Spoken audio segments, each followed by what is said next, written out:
Hi, everyone. My name is Mary Catherine Ricker, and I am Executive Director of the Albert Shanker Institute. Thank you for joining today's Shanker event, the Supreme Court, from Guardian of Rights to Extremist Majority. The Supreme Court of the United States was established as one of three co-equal branches of America's national government. The founders gave the court power for the express purpose of safeguarding the rights and freedom of the American people and protecting against abuses of government power. However, in its most recent set of decisions in 2022, the extremist majority of the Supreme Court has struck down long-standing precedents and long-enduring laws with the elimination of guarantees for many of our rights and freedoms. And most recently, we have all seen the headlines revealing the expanding Clarence Thomas scandal, exposing the ethical questions of this court.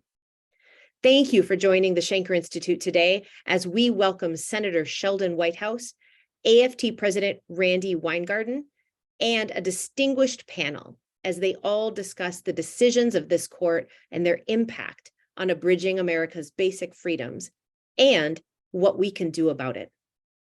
Our first panelist today is Dan McNeil. Dan is the acting general counsel for the American Federation of Teachers. He's been a member of the legal department since 2003 and has also served as AFT's human resources director. Dan provides advice and training to AFT officers and staff, state affiliates, and local unions on all aspects of labor law, including union governance, officer elections, and organizing campaigns. Dan also represents the American Federation of Teachers in matters before federal courts and various state and federal government agencies. Thanks for joining us today, Dan. Thank you, Mary Catherine, and it's a real pleasure to be here. What I wanted to do was first address some of the cases that are before the court this particular term. And given the right-wing turn that the right turn that the court has taken recently in previous terms, I think it's worth highlighting these cases that are of importance to, one, the continuation of our democratic system of government, as well as those cases that are important to working people. So the court has agreed to hear 60 cases during the 22 term. That's the term that we're in currently in. But before that, I want to mention a case that involves AFT that was slated to be heard for the 2023 term. And that involved the student loan processor service company, Navient. 10 AFT members had sued Navient for their handling of student loans under the Public Service Loan Forgiveness Program. And because of the way that Navient was processing those claims, they were rejected from the program. AFT members sued, and eventually this resulted in a class action settlement. Individuals then challenged the settlement and sought to have the Supreme Court review that settlement. On Monday, we got word that the Supreme Court had denied cert in that case, and this Supreme Court's decision not to hear it clears the path for finally implementing other key aspects of the settlement that will help tens of thousands of Americans access loan forgiveness. One of the things the settlement does is requires Navient to pay $2.25 million to an organization that provides student loan counseling and education to public service workers. So that's good news. Now for the bad news. There are several cases where the Supreme Court is entertaining novel theories that will overthrow long-term precedent and put our democracy at risk. The first case I want to mention is Moore v. Harper. This case arises out of North Carolina, and the dispute dates back to November 2021, when North Carolina's Republican legislature adopted a new voter map. Democratic voters and nonprofits went to court to challenge the map as a partisan gerrymander. The state Supreme Court, which had a 4-3 Democratic majority at the time, agreed that the map violated a provision in the state constitution that guarantees free elections, and it barred the state from using that map in the 2022 elections. After the trial court adopted a new map drawn by 3 court-appointed experts, Republican legislators then went to the Supreme Court. They contend that the state Supreme Court's decision setting aside the map oversteps the authority under the U.S. Constitution's election clause, which provides the time, place, and manner of congressional elections shall be prescribed in each state by the legislature thereof. This is known as the independent state legislature theory. And under this theory, it would say that the state legislature has total control over how elections are conducted, their time, their place, and their manner, and they cannot be reviewed by the state's courts. The lawyer representing the Republican legislators maintained that the election clause vests a state's legislature with the power to make rules for federal elections, and state courts cannot restrict the legislature's substantive discretion to do so. Instead, he argued that states courts can only enforce procedural limits on the legislature's authority. The lawyer for the Democratic voters and nonprofits cautioned the adopting legislators that adopting this independent state legislature theory would invalidate hundreds of state constitutional provisions that give the judicial system, the judicial bodies, the right to supervise and rule on legislative actions that affect elections. This is a very novel theory, not one that we've seen before. And even the court seems skeptical that the independent state legislature theory should be adopted in this case. There has been a development. In the 2022 elections, Republicans did pick up 2 seats on the state Supreme Court, giving them a 5-2 majority. And the state Supreme Court has now agreed to rehear the dispute, which it did on March 14th. Nevertheless, the Republican legislators who brought the challenge to the Supreme Court are asking the Supreme Court to rule, despite the fact that it's being reheard by the North Carolina Supreme Court.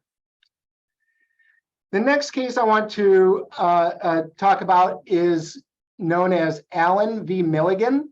This is the Alabama congressional redistricting case, and it raises a challenge to the Voting Rights Act. In this case, the districts were aligned so that that there was only one district created that would give the Black voters a majority vote. And the voters argued that the state had illegally packed many Black voters into a single district as part of Alabama known as the Black Belt. In that district, nearly 60% of registered voters are Black, but they said the state's new plan dispersed the rest of the Black voters into several other districts, therefore diluting their vote. The effect of the map, instead of having more than one seat that's majority Black voters, one district, the effect of this map minimizes the number of districts in which Black voters can elect their chosen candidates. And they said that the legislature should have created a second majority Black district, and that the state's failure to do so violated Section 2 of the Voting Rights Act. The Voting Rights Act, Section 2, bars election practices that result in a denial or an abridgment of the right to vote based on race. And therefore, that's what's being challenged here. The state is arguing that Section 2 bars discrimination against voters based on race, but that Section 2 does not require an affirmative obligation upon the state to ensure that wherever a majority-minority district can be drawn, that it must be drawn. Instead, the state argues that if the court were to require, if Section 2 were to require that a state create a majority Black district, that itself would violate the Constitution, because that approach would set racial targets and race-based sorting in violation of the 14th and 15th Amendment. The voters argue that Section 2 is one of the most effective prohibitions on discrimination in voting that the Congress has ever enacted. And the challengers in the Biden administration are urging the justices to allow the lower court's ruling to stand, setting aside the Alabama redistricting plan. It should be noted that the Supreme Court is skeptical of the administration and the voters' arguments, and they seem set to do away with Section 2 of the Voting Rights Act. And even a narrow ruling on Section 2, rather than a broad pronouncement, that would make it much more difficult to challenge redistricting plans on the grounds that they weaken the collective voting power of Black people. There are affirmative action cases in front of the court this term. The two cases that have been consolidated are Students for Fair Admissions versus Harvard and Students for Fair Admissions versus the University of North Carolina. In 2003, the Supreme Court ruled in Grutter v. Bollinger that the University of Michigan Law School should consider race in its admission process as part of its efforts to assemble a diverse student body. The court is now being asked to overrule Grutter and hold that institutions of higher education cannot use race as a factor in admissions. The question in Harvard case is whether Harvard College is violating Title VI of the Civil Rights Act by penalizing Asian American applicants engaging in racial balancing, overemphasizing race, and rejecting workable race-neutral alternatives. In the North Carolina case, the issue is whether a university can reject a race-neutral alternative, because it would change the composition of the student body without proving that the alternative would cause a dramatic sacrifice in academic quality or the educational benefits of overall student body diversity. I want to highlight a labor case, one that involves unions. This case is Glacier Northwest versus the International Brother of Teamsters. This case concerns whether the Washington Supreme Court properly dismissed a tort action by the employer, Glacier Northwest, a concrete mixing company arising out of a strike by the Teamsters. The company alleged that the Teamsters purposely timed their strike to inflict harm on the company and should be liable for the costs associated with the hardening of cement that was loaded into the mixers before the strike commenced. The state court dismissed the lawsuit, consistent with precedent that holds that the NLRB should go first in assessing whether the National Labor Relations Act protected the strike conduct. This is known as Garmin preemption. And the issue in this case is whether the National Labor Relations Act impliedly preempts a state tort claim against a union for intentionally destroying an employer's property in the course of a labor dispute. It seems likely that the Supreme Court is going to alter the current preemption document, which has stood for decades, and it could have a real chilling effect on workers' rights.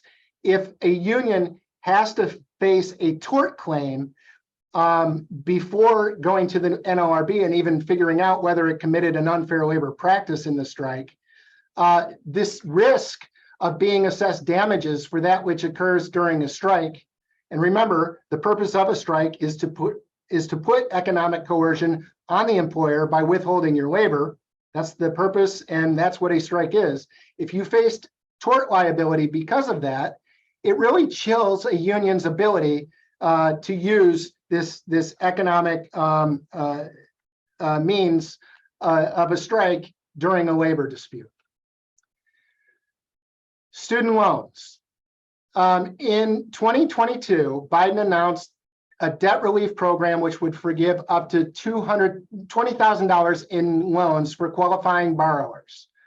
At that point, student loan repayment had already been on hold for nearly 2 years.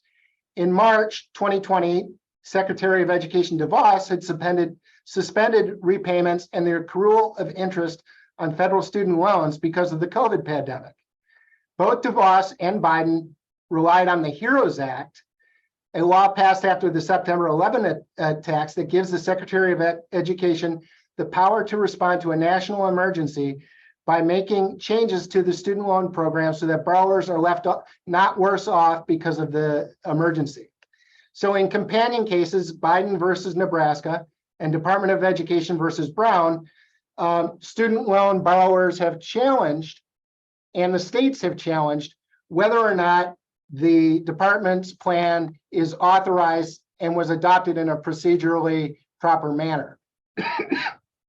The states are arguing that the plan exceeds the Secretary of Education's statutory authority and is arbitrary and capricious. This is also a trend in Supreme Court jurisprudence, challenging agency action because the conservative view is that such executive agency action should be limited to what is in the statute. This, again, brings to light a new doctrine that is being used by the justices to rule in the ways that they would like. It's called the major questions doctrine. Now, this was a little known, little used doctrine, but it's now being expanded, and you can hear it in what Chief Justice Roberts said. He said, Justice Roberts was skeptical that the loan forgiveness program was a mere modification of existing student loans. He said, we're talking about $500 billion and 43 million Americans. And so how does that fit under the normal understanding of modifying student loans? So he's saying that because of its economic impact on so many people, it presents a major question. And there's a major question about whether Congress actually authorized the Secretary of Education to forgive these loans. Judge Thomas went even further. He made an unbelievable argument. He stated that, in effect, this is a grant of $400 billion to those student loan borrowers, and only Congress can appropriate money. So he's saying that the Secretary of Education far exceeded its authority because this was, in effect, an appropriation. It sort of strains credulity. But again, the conservative justices want to limit agency authority, whether it be the EPA, the Department of Ed, the Department of Labor. And so using this major questions doctrine, they can limit agency authority because it affects a larger number of people than maybe Congress had intended. These are just some of the cases. I'm going to wrap it up. These are just some of the cases affecting voters and working people. There are several others involving, religious freedom and free speech under the First Amendment. There's a case that was just argued yesterday about a mail carrier who is an evangelical Christian and observes a Sunday Sabbath. The court seems ready to do away with burdens on the employer being an excuse to deny a religious accommodation. And there are several other cases that are before the Supreme Court this term that affect working people and voters and our democracy. With that, I'll turn it back to Mary Catherine. Thank you so much, Dan. I really appreciate that. It is really clear that there's a lot that the Supreme Court is handling in this session that working people and all Americans should care about. So I appreciate that overview. It is my pleasure now to welcome American Federation of Teachers President Randy Weingarten. Randy is president of the 1.7 million member American Federation of Teachers, which represents teachers, paraprofessionals and school-related personnel, higher education faculty and staff, nurses and other healthcare professionals, local, state, and federal government employees, and early childhood educators. With Randy's leadership, the AFT is dedicated to the belief that every person in America deserves the freedom to thrive, fueled by opportunity, justice, and a voice in our democracy. Prior to her election as AFT president in 2008, Randy taught history and social studies at Clara Barton High School in Brooklyn's Crown Heights neighborhood, where she helped students win several state and national awards debating constitutional issues. Randy also holds degrees from Cornell University's School of Industrial and Labor Relations and the Cardozo School of Law. Randy, welcome, and thank you for joining us today. Before Senator Whitehouse joins us, would you help us set the stage for this important discussion? I was very appreciative to listen to what Dan was saying. Sorry, when we do Zoom and your other phone rings, you kind of sort of have to take it. I was very, I'm glad that Dan went through some of these cases.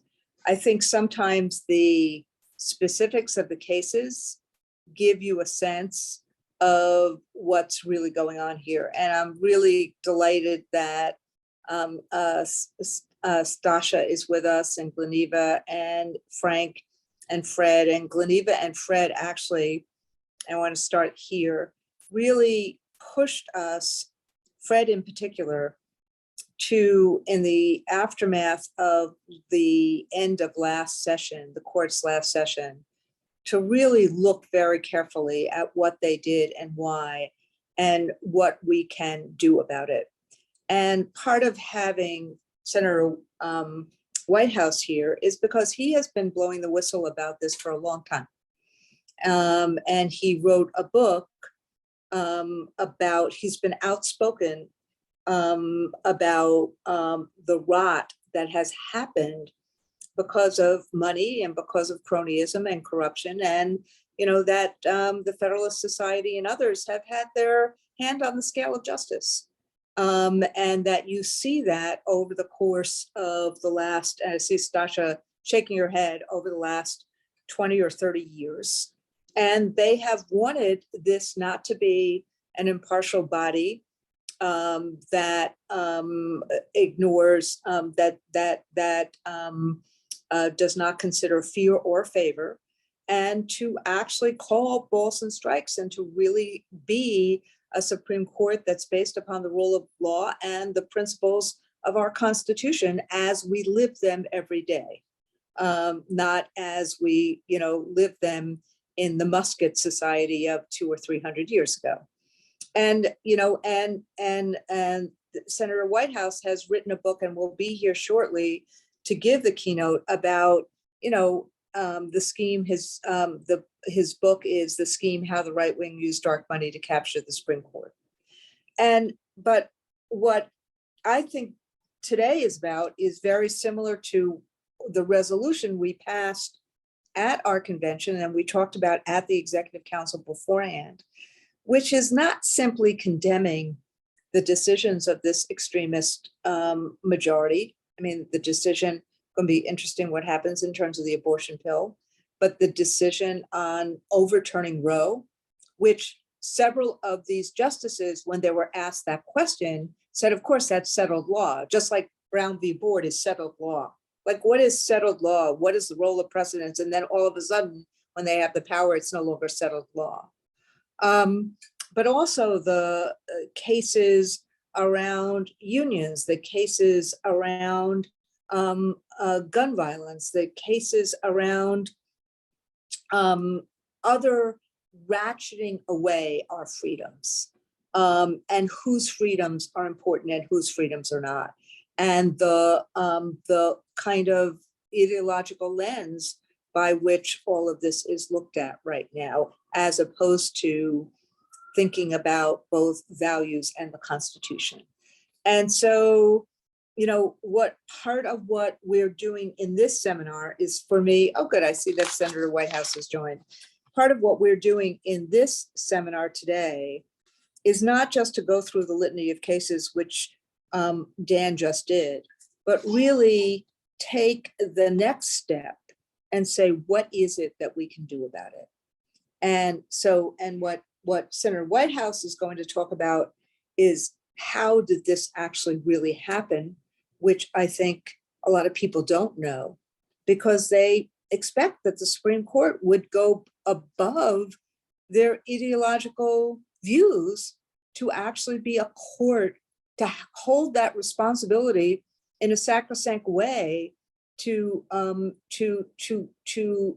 level justice, or to really try to wrestle with what the decision should be for the United States of America in 2023.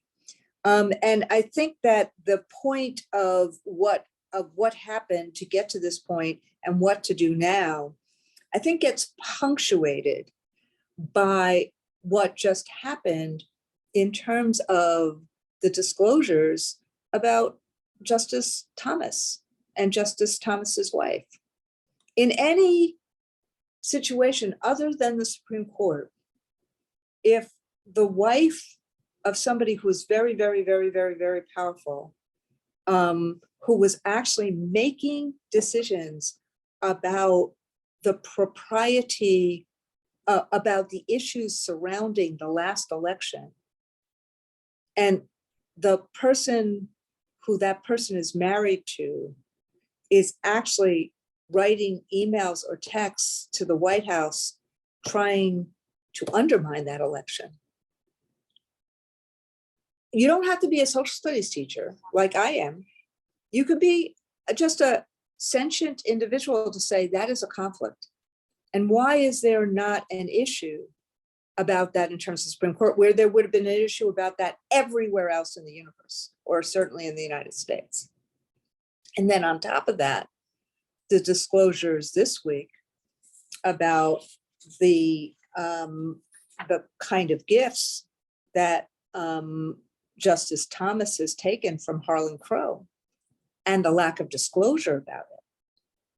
So these are real issues about the propriety and the question about whether or not our Supreme Court is the Supreme Court that we need, whether it is the kind of trustworthy institution that was relied on all the way back when the Constitution was written and when Marbury versus Madison was decided.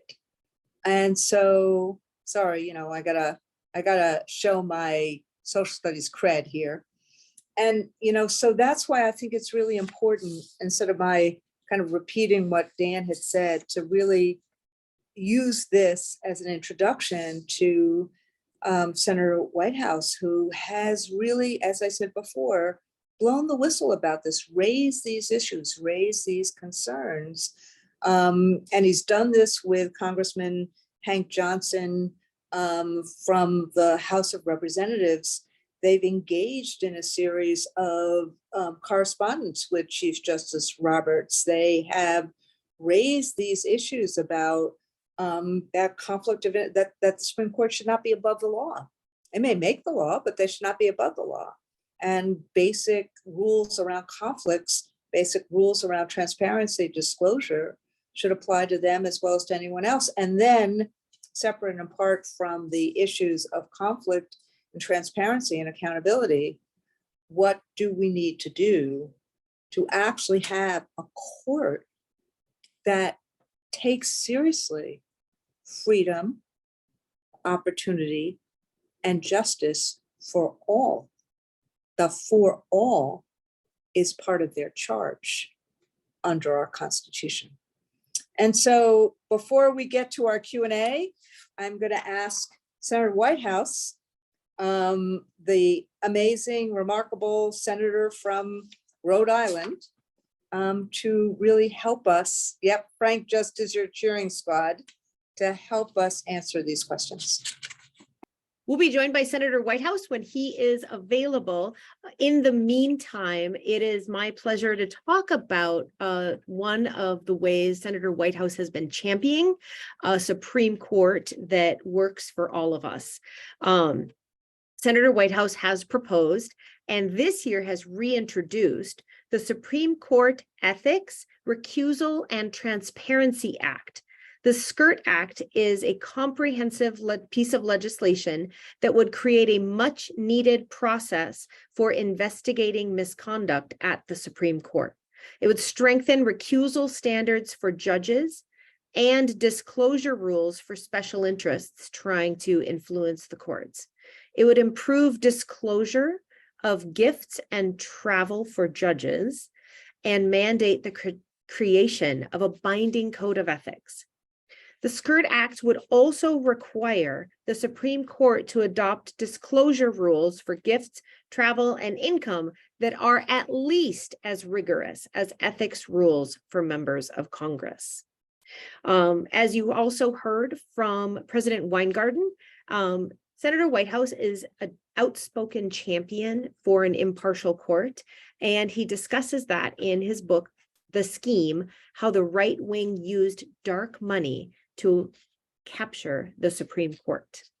I think, Mary Catherine, they have called votes. So until the votes are done, Senator Whitehouse is not going to be on. which is why I think what we should do is start actually talking to, I know we have this panel that was going to actually ask questions in terms of Senator Whitehouse, but why don't we actually talk a little bit about all of our perspectives here in terms of this, and just talk amongst ourselves until Senator Whitehouse gets on. We know how to do this. This is what That's we would do right. as teachers all the time. Instead of waiting, this is what we would do.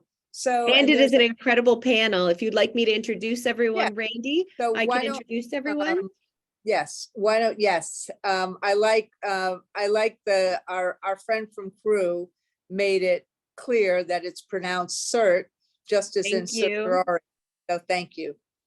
So why don't you introduce us, and then Yeah. I will, talk about, we'll talk about, and I think Fred, why we raised this in the first place, and Gleneva, what your perspective is, and Stasha, get you involved in here as well. I know Frank's the ringer for Rhode Island, but let's get a conversation going here, and if there's questions already, let's do that. And then when Senator Whitehouse gets here, when he gets here, that's what we do as teachers.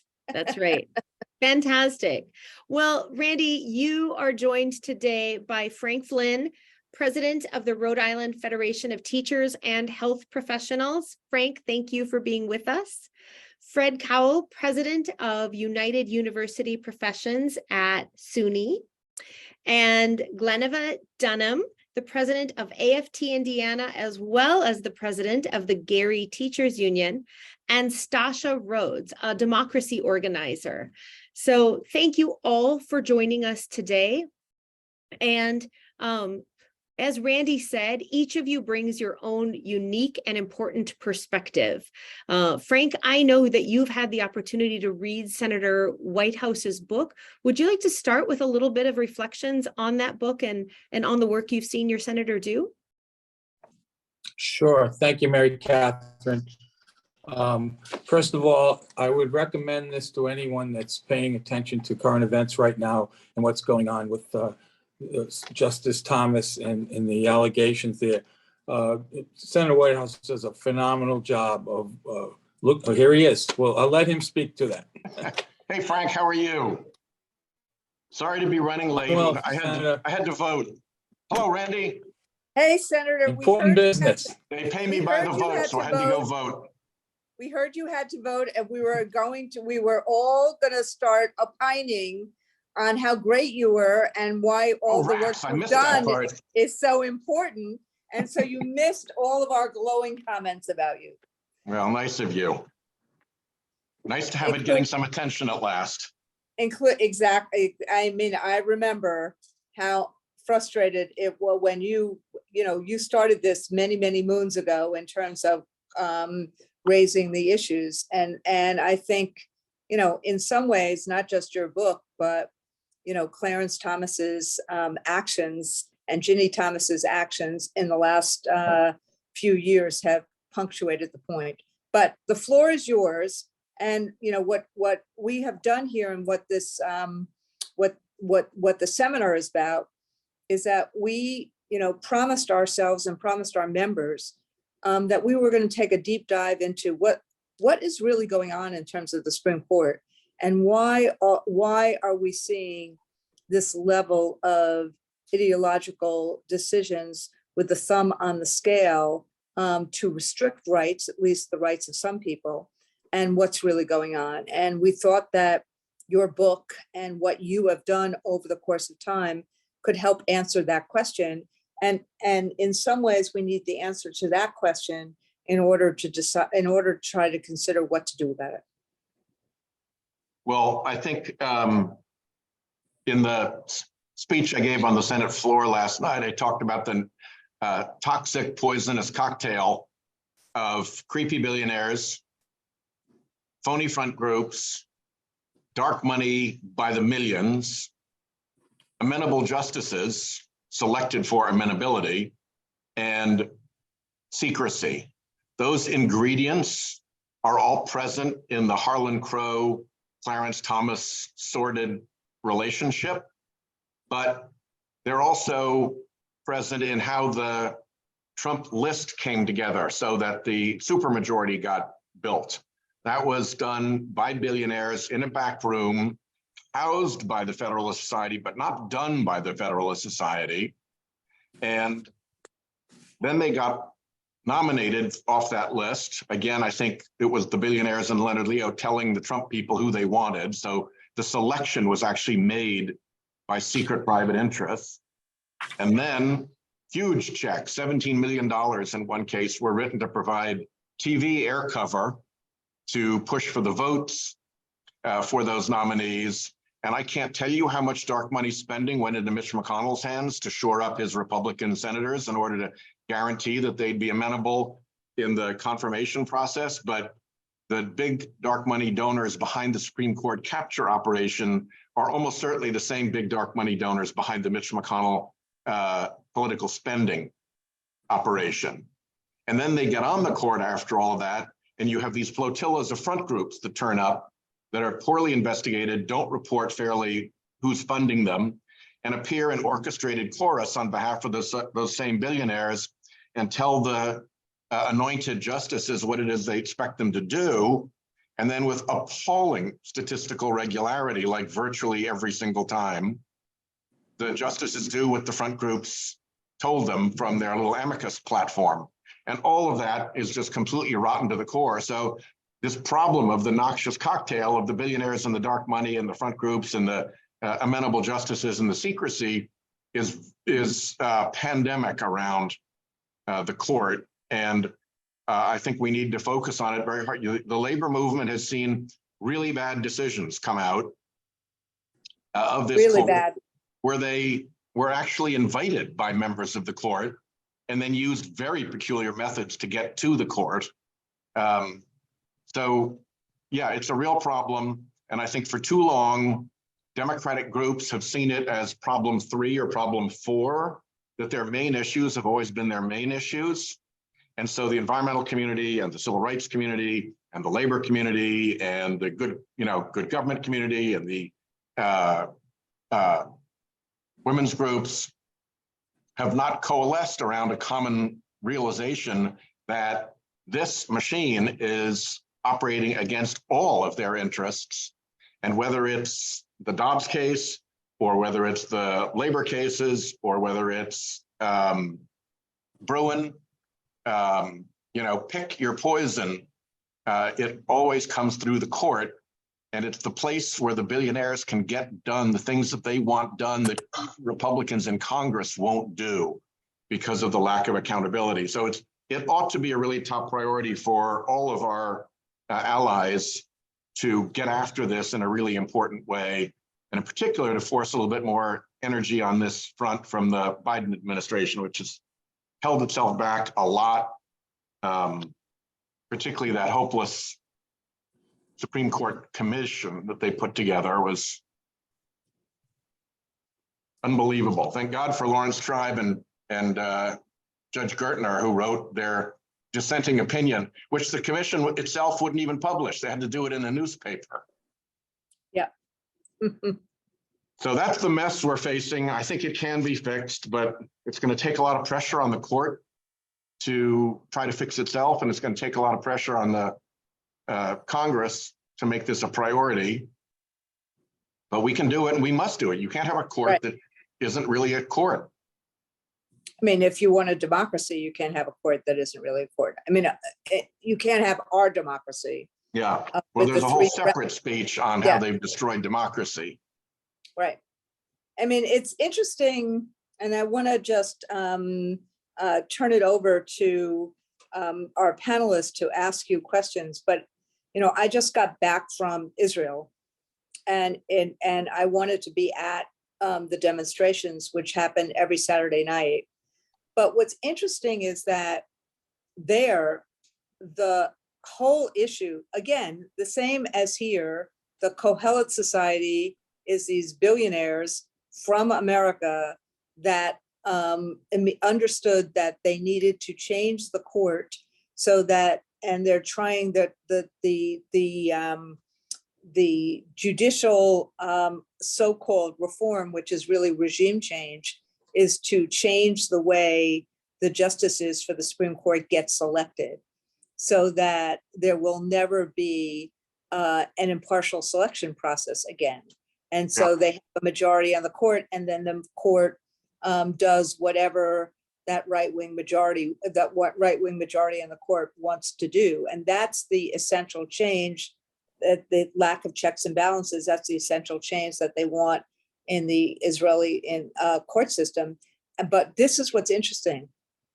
Every week for the last 15 weeks, there have been hundreds of thousands of people on the streets protesting it. And the protests this past Saturday, which was not the biggest, 400,000 people. That's the equivalent of 13 million people in the United States protesting. And it was pretty incredible to listen to have people actually understood how to connect the dots between how this change in the judicial process and the checks and balances would actually destroy democracy. And I think part of what we need to do is we need to actually do that education to connect the dots for people about what has happened here. And your book does a lot of that, and your speeches have done a lot of that. And so let me turn to Frank to ask the first question, and then to Stasha, and then to Fred, and then and you, and then Gleneva, if you have time, Senator Whitehouse. But the other question I want to ask you is, which I think you want to answer, is what is our responsibility as all these other groups that really, really care about having freedom and liberty and justice for all and democracy? Like, what is our responsibility right now? And is it to specifically to alert people to the issue, or is it to also have a solution? Like, what is our responsibility right now? Well, for a long, long time, we have had a helpless or absent narrative about the Supreme Court, where they didn't talk about it at all, or we'd wait until they did something awful, and we'd have a moment of episodic emoting about how awful it was. And once we were done with our emoting, we'd go back onto other subjects. And we were more or less satisfied with a morally superior, woe is us, how bad this decision is. But we didn't look behind, we didn't pull up the hood and look at what was driving those decisions. We didn't explain to the public how these justices were chosen. We didn't explain to them how weird it is that people are allowed to appear in court at the Supreme Court wearing front group masks without showing who they really are. How weird it is that the Supreme Court would engage in fact finding at all, let alone false fact finding. I mean, you can go through a litany of abuses and show how this court is really out of control, and we have no concerted effort on our side to educate the public about these provable facts. You know, it enjoys the added benefit of being true, is a saying I use a lot. Our case enjoys the added benefit of being true. We just don't bother to make it. And I think now the advocacy groups over a whole different issue arena are beginning to realize we all need to come together and address this problem, because it is being used against all of us. This is a common cause for our advocacy on multiple issues. And there's plenty to be done once we get over that initial hurdle of being organized and propelling a meaningful, pungent narrative. So it's not like we crank up a narrative, get everybody revved up, and then there's nothing you can do. No, there's a lot we can do. Thank So you. Frank. Frank, you first, and then Sasha. Thank you, Senator, for your passionate advocacy on this really important issue, as well as all you do on climate change and so many other things that for the people that you represent. And we really are proud to have you in the U.S. Senate. I was fortunate enough to read your book. It was both fascinating and terrifying.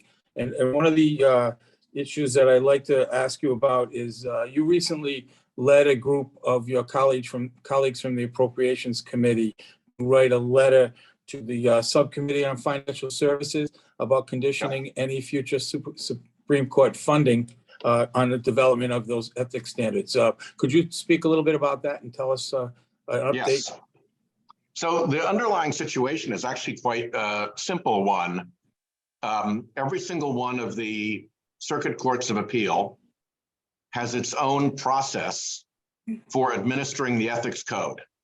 There's a place where you can file your complaint. There's a person who's there to read and evaluate the complaint. There are investigators to look into the veracity of the complaint. There's a mechanism for getting a neutral judge to make a decision about whether the complaint is true and that the conduct violates the code. And then there's an outcome at the end. None of that exists at the Supreme Court. It exists in every single one of the other circuit courts of appeal, and they oversee not only themselves and the district courts in doing that. So all the Supreme Court has to do is to agree to set up that administrative mechanism. It has refused to allow investigation of itself. So it's a very simple proposition. And to press them to do that, there are lots of different levers. One is harassing the judicial conference, which I have done, because that animates the other judges who I think are very annoyed. I've spoken to judges who are really frustrated with the shenanigans at the Supreme Court because they know they can't do that themselves. They know there'd be a process that would call them out. They know what the Supreme Court is saying just isn't true. And that adds to the aggravation because they're all feeling the pain of the discredit that the Supreme Court is bringing on the judiciary. So appropriations are another way of bringing pressure on particularly the Chief Justice to finally make the decision to set up an administrative process for considering ethics complaints. And because we have the authority to actually require that by law, not only is it something that the appropriators can threaten to withhold funding unless they do it, we also have the backstop that we can plug as a matter of law, and I have a bill to do that, requirements in on the court.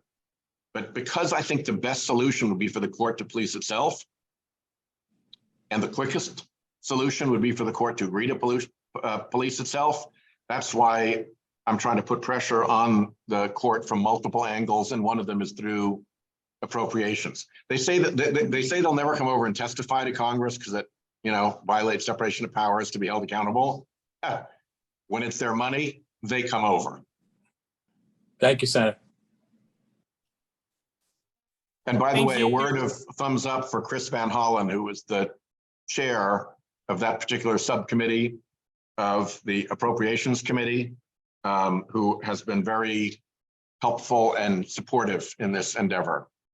First, thank you so much, Mary Catherine and the Schenker Institute and AFT, Randy. Thank you for pulling together this incredibly timely and important conversation. I think my head's going to roll off with how much I'm nodding to everyone here. So it's good to be among friends. And I have a question, but I just have to plus one Senator Whitehouse's comment about the need to have a more unified, shared narrative that all of the issue groups plug into in an effort to mobilize people outside of Washington and connect the courts to kitchen table issues that they all care about. And I think that there are a number of conversations to do something of the sort, but I just really think it's one of the most important advocacy fights of our time, and we should all be working together. Senator Whitehouse, you have been a fierce advocate for democracy and an especially important champion for Supreme Court ethics. For obvious reasons, ethics and accountability are at the top of everyone's minds right now. Americans are losing confidence in the Supreme Court. How can we use the moment we're in right now to make progress on ethics and other reforms? I think that as I said a moment ago, the solution to the immediate ethics problem that the court is facing is within its hands. It's very simple to do. They don't even have to design anything very exotic. They just go to their very own chief judges who sit around the table of the judicial conference every year with the chief and say to them, hey, you guys all do this, what should we do? And it's incredibly easy to set up an inbox for complaints. it's incredibly easy to hire people who will read the complaints and do the investigative steps necessary to assess what the facts actually are. Perfect example, Justice Thomas didn't recuse himself from a case that would have restricted the ability of the January 6th Commission to investigate the insurrection in which his wife was involved. So he was protecting his spouse in his vote and in his participation in that case, arguably. And his defense, which he hasn't had to make, but has been made for him obliquely, is that, oh, I didn't know anything about her activities. Insurrection? My wife? What insurrection? Well, that's a fact question. And what should have happened is that some very polite young staff attorney came in and said, you know, Your Honor, I'm sorry about this, but you've got a complaint about this, and we've got a process. And in the process, I need to take a statement from you to understand what happened. So, like, what did you know and when did you know it? And then you have the statement. And if it turns out that he lied, you've got consequences because it's a false statement and you've documented it. So there are very simple things that they can do setting up this process. It will be very, very consequential. And that's, I think, the immediate goal that we have. Then, of course, we've got to get after the fake front group briefs, which is another question before the judicial conference right now. And then in the long run, I think, you know, we need to have term limits and some control over the politicization of the appointment process. Thank you. Thank you, Senator Whitehouse, for joining us. And I do also want to echo Stasha's thanks to Randy Weingarten, Mary Catherine Ricker, and the Schenker Institute for putting this program together. I represent faculty and professional staff at the State University of New York. Obviously, many of us are involved in teaching law and are very, very interested, obviously, in the work that you're doing. I would like to ask a two-part question, Senator. First, as you were just speaking about the Thomas case in general, writ large, there's an audacity and arrogance in his response to the accusations and criticisms that have been raised that remind many of us of the behavior of authoritarianism or an authoritarian leader. When we look at the court and this 6-vote supermajority, they are handing down decisions that are going to affect our lives and the law for decades. How do you encourage us, and also how do you yourself deal with the sense of powerlessness of how do we overcome this institutional power within the court, while at the same time, not only do we need to get groups organized around this issue permanently, how do we get the public, which is so disengaged in political events in general, and lack an awareness, how do we get them focused on the court? So a couple-part question for you there, Senator. Thanks again. Yeah, I think back to Stasha's point, to the extent that the public is hearing a single message about the court that is coming from across our issues portfolio, then I think we've got a chance to really break through and to make a big difference. I'm a lawyer. And one of the things I learned early on is if you want to go before a judge and get extraordinary relief from that judge, you have to make your case first. You don't get to just waltz into court and say, here are my demands, Your Honor. He'll say, well, why should I give you that? And the public right now is in the why should I give you that mode about the stuff we know needs to be done at the Supreme Court. That's because we haven't done our homework as Democrats, as advocates, at putting that message out there so the public can understand. I sometimes compare it to somebody coming at you with a syringe. And if you haven't been prepared for that, you're going to fight. But if prior to the person coming at you with the syringe, they had sat you down and said, well, here's why you're feeling badly. Here's the illness that you have.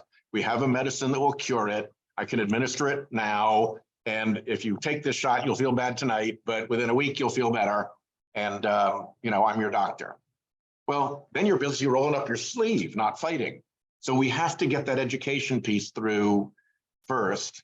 And then I think because you're from an academic environment, I'll say that we're also need to do some cleanup on aisle 6 about the court decisions that have been rendered, that even if we fix up the court going forward, we still have this legacy of crap decisions that they've rendered. And one of the best tools I think we have to address that precedent legacy is the question of fact finding. So many of their really awful decisions depend upon fact finding by the appellate court, which I think most law professors will tell you is something that an appellate court shouldn't do ever in the first instance. And then they make it worse by finding false facts. Citizens United, all the spending is going to be transparent. But we got $2.6 billion that disproves that false fact, and yet they won't go back and fix it because they had an ulterior motive and they got what they wanted. So we have ways to even do the backward look, and I'm writing a law review article in the Ohio State Law Journal. I want to do good Midwestern place that should be out on how you solve the false fact finding piece. So there's a lot to be done, both in terms of heading off the problem, correcting the immediate problem, and cleaning up the mess on aisle 6. Thank you. So good morning. I just want to say it's still morning here in Gary, Indiana. And so I thank the panel for what we're doing this morning. And so as an educator, kindergarten teacher for 31 years, I can just say, really haven't paid much attention to the court until lately, especially with the appointment of Justice Ketanji Brown Jackson. So I began to take notice. And so then I kind of contrast Justice Jackson with Justice Thomas. And so then I believe that I speak for a lot of educators of color, the last rulings of the court, that we can no longer sleep on what's happening with the Supreme Court. So we got to speak out, we got to spread the word. And so I'm happy to be here this morning. And to you, Senator Whitehouse, I just want to talk about working people. So as we go to our jobs and we put in an honest day's work for an honest day's wage, this shocking ethics scandal with Justice Thomas and the billionaires is on all of our mind. And it's just a double standard as we continue to try to produce a day's work, an honest days for a day's pay. And so at the same time, an enormous amount of money seems to be spent on influencing the Supreme Court. So what can we do to encounter this influence without, we don't have that kind of money to fight back. So what can we do as working people? Yeah, I think the key thing is to call it out. If we try to duplicate it by having an equally corrupt mechanism on the other side that uses creepy billionaires, phony front groups, dark money millions, and amenable justices in secrecy, all we've done is make the country worse. We've got to solve the problem, not multiply the problem. So I think there's a big role in this for people like you who work in public service, because for most everybody who works in public service, there are pretty clear ethics restrictions on what you can and cannot do. In my book, I compare and contrast the way that the public officials who were involved down in the Gulf, giving a pass through the Minerals Management Service of the Department of the Interior to the big drillers offshore, so that when that rig blew up and all those men were killed, there were consequences. And they went back and they looked at those people, and they had received little gifts. They had been given bowl game tickets. They had been given a flight, within the country on an airplane. They had been sent to a skeet shooting tournament or whatever. And they got referred to the Department of Justice for criminal prosecution because that violated the rules for regular executive branch employees. I was on a call the other day and they read a comment from a woman who's a state employee in West Virginia saying that just last week she'd had to report a $5 lunch that she received when she went to give a talk somewhere. And here's a guy who's got a $500,000 free vacation that he was given by a billionaire. And setting up that contrast with what real life is for regular public employees compared to what these guys are getting away with, I think is a really powerful way that people who are subject to those ethics rules can advocate in a very like immediately salient and trenchant way. All right, thanks. Thank you. So Senator, I know you have to go, and we're just really grateful for your time. And I think this is the first of several things we're going to do as a union to educate people, educate our members, connect the dots. But also, I think you gave us a really powerful call to action today, which, but I'm mindful for your time. So I wanted to, and I know if you have to split, you have to split. But I wanted to just say thank you for just really educating us today. I think that toxic brew, which we see we see it in elections, we see it in the aftermath of Citizens United. Yep. But I think that many of us, I include myself as a lawyer, just putting my lawyer hat on, we're naive enough to think that when you took your oath of office as a lawyer, you would actually look at the law dispassionately. Yes, we all look at it through the lens of who we are, but we are taught that stare decisis, that precedents, that the rule of law, that the constitutional injunctions are really important regardless of what our ideology is. And I think that in modern times, I'm not talking about Plessy versus Ferguson or the other, I'm talking about modern times. I think it's been jarring. You look at the case in Texas against the abortion pill. I think it's been jarring to see this kind of set of false facts creating a premise that creates a decision. It's been jarring to us, or at least, speaking for myself. And I think that you have given us, in terms of this toxic brew, what is really going on here in terms of billionaires, dark money, amenable justices, the front groups, the secrecy, and that it's the same plan as it has been for jerry-rigging the democracy, but just with a different branch. And what I hear from you today is there's long-term and short-term things we can do, but in the short term right now, there has to be some rules of the road here in terms of conflicts. And that is something, and in terms of cronyism and corruption and transparency, and that they're just like everyone else is subject to ethical rules, everyone else in the public service, as you just said to Gleneva, the court that has the most power in the country. These individuals have more power than pretty much anyone else in the country. They should also be at least subject to the most minimal of ethics standards, as opposed to being totally exempt from them. And that is something that we as a union, we as our allies, we can start making that call to action. Did I get that right? Yep. No, I think you did. The one thing that I'd add to this conversation is that if you set aside Trump for a moment, with all of his flamboyant criminality and misbehavior, he was a extremely high visibility insult to American democracy, and everybody took positions about that, but everybody knew what was going on. It was, he kind of blazed in the sky like a firework.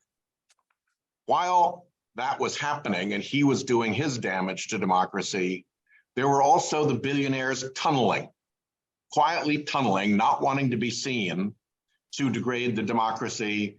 And in the same way that, if you have a knife wound and cancer, you need to fix the knife wound, but you also need to fix the cancer. Trump was like the knife wound. He was the immediate threat, but the cancer has been really, really, really powerful. And it's behind climate denial, which we're all going to pay a terrible price for. It's behind voter suppression, which is contorting our democracy. It's behind the appearance of dark money in our democracy. It's behind the scheme to capture the court. And it's behind the Republican so-called outside spending, the big money in their politics. And if we don't see that as a common program, then we're not going to understand how to fight it correctly. Right. These are tentacles, but they connect back into a common apparatus. And you can't fight against an organized and common apparatus if you don't have an understanding that it is in fact that, and not just random activities by distinct separate groups. Yeah, that it's very intentional. I mean, It's very intentional. I just gave a very similar kind of speech about that in defense of public education a couple of weeks ago. It's very intentional. What they're doing in terms of public education is very intentional. You know, and it starts with what Rufo said, which is to get to universal vouchers, you have to create universal public school distrust.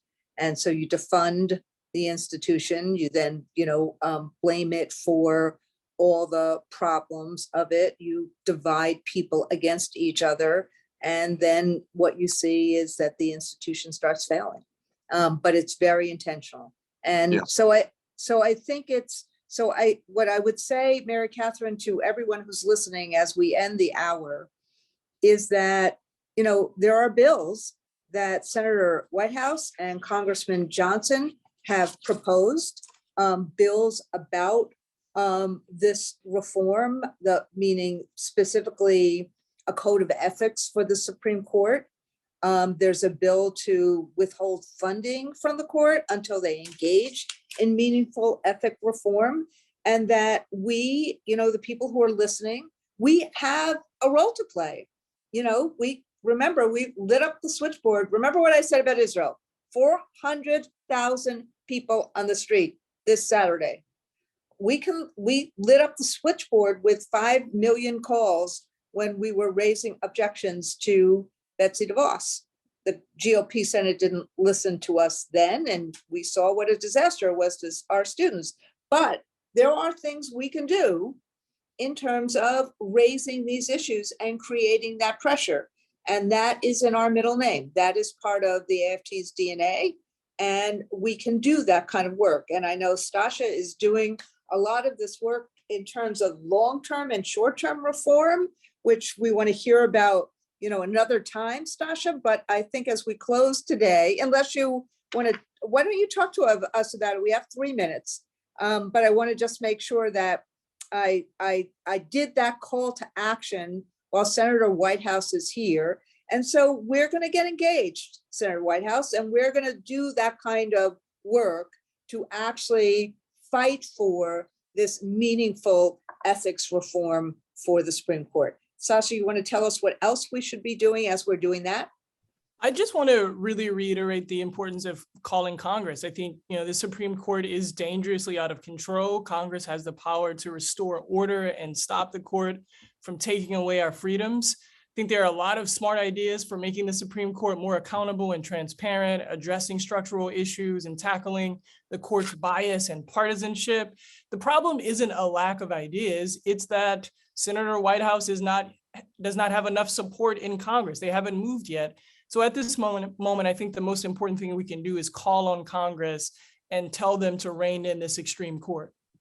So with that, what we're going to do, Mary Catherine, is we're going to set that up as an e-activist from the AFT to do some of that work over the next few days. So those who are participating here, let's make sure we have, if you want to, let's make sure we have your email. Give us permission to have your email and we'll put you on the e-activist list.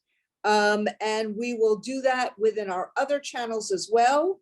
And I want to just say thank you to Senator Whitehouse. I wanted to say thank you to Stasha Rhodes, to Fred Cowell, to Bleneva Dunham, to Mary Catherine Ricker, and of course to your home team guy, Senator Whitehouse, Frank Flynn. Flynn. And to Dan McNeil for this really important discussion about where the Supreme Court is right now, why it's doing what it's doing, and what we can do about it. Thanks, everybody. Thank you, Randy. Thank you, everyone. Thanks. Thank you, Senator. Thank you, Randy. Thank you all so much. This was really Thank great. you. Thank Thanks you, a lot. Senator. Take Thanks. care. Thanks, Mary Catherine.